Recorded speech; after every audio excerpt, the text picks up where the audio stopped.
ભાવનગર જિલ્લાના આ ખેડૂત ડ્રેગન ફ્રૂટની ખેતીમાંથી લાખો રૂપિયાનું ઉત્પાદન મેળવી રહ્યા છે. ભાવનગર જિલ્લા સહિત સમગ્ર સૌરાષ્ટ્ર તેમજ ગુજરાત રાજ્યમાં ખેડૂતો હવે પરંપરાગત ખેતી છોડી વૈવિધ્યસભર પાકોની તરફ આગળ વધવાનું શરૂ કર્યું છે. ખેડૂતો હવે ડ્રેગન ફ્રૂટ, ખારેક, સફરજન, એવોકાડો વગેરે ફળોની પણ ખેતી કરવા લાગ્યા છે. ખાસ કરીને ડ્રેગન ફ્રૂટનું વાવેતર છેલ્લા 6 થી 7 વર્ષમાં વધુ જોવા મળી રહ્યું છે. ભાવનગર જિલ્લામાં પણ અનેક ખેડૂતો આ ડ્રેગન ફ્રૂટની ખેતી કરી તેમાંથી લાખો રૂપિયાનું ઉત્પાદન મેળવી રહ્યા છે. મારું નામ દાનુભાઈ રાણાભાઈ સોલંકી, ગામ કોજિયા, તાલુકો તળાજા, જિલ્લો ભાવનગર અને વસરાજ ફાર્મ.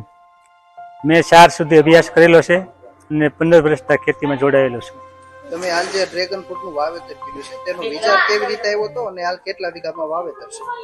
અમારે આજથી 10 થી 15 વર્ષ પહેલા અમારા બાજુના ગામમાં ડ્રેગન ફ્રૂટનું વાવેતર કર્યું હતું. એની સલાહ લઈ અને આ વાવેતર કરેલું છે. હાલ અમારે 20 વીઘામાં વાવેતર છે અને 4500 પોલ છે અને 12,000 રોપાનું વાવેતર કરેલું છે. માવજતમાં તો અમે ફર્ટિલાઇઝર આપી અને બહુ એ અંદર બીજી કઈ માવજત વધારે હોય નહીં. તમે ડ્રેગન ફ્રૂટનું ક્યાં સુધી વેચાણ કરો છો અને તમને ભાવ શું મળે છે?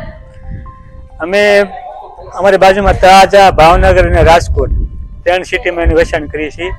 પછી ભાવમાં તો 100 આવે, 90 આવે, 80 આવે, કારણ કે એનાથી ઓછા આવી જાય. અમારે જો ડ્રેગન ફ્રૂટ 5 થી 3 વર્ષના હતા ને તે તો વીઘે 1.5 લાખની આસપાસ ઉગી જતા.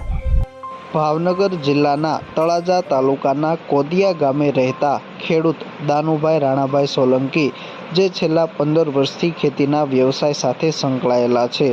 પોતે ખાસ કરીને ખેતીમાં અવનવા પાકોનું વાવેતર કરવામાં રસ ધરાવતા હોવાથી હાલ તેઓએ અલગ અલગ ફળ પાકની ખેતી કરી રહ્યા છે. જેમાં ખાસ કરીને તેઓએ ડ્રેગન ફ્રૂટનું વાવેતર કરી અલગ ફળની ખેતી કરવાની શરૂઆત કરી હતી. પોતે મગફળી સહિત પરંપરાગત પાકોનું વાવેતર કરતા હતા, પરંતુ પોતાના ગામ નજીક અન્ય ખેડૂત જે છેલ્લા ઘણા સમયથી ડ્રેગન ફ્રૂટની ખેતી કરતા હોય તેઓ પાસેથી પ્રેરણા મેળવી દાનુભાઈએ પણ ઓછા વાવેતરથી ડ્રેગન ફ્રૂટની ખેતીની શરૂઆત કરી હતી. હાલ તેઓએ 20 વીઘામાં ડ્રેગન ફ્રૂટનું વાવેતર કર્યું છે અને આ વર્ષે પણ ડ્રેગન ફ્રૂટનું સારું એવું ઉત્પાદન આવ્યું છે.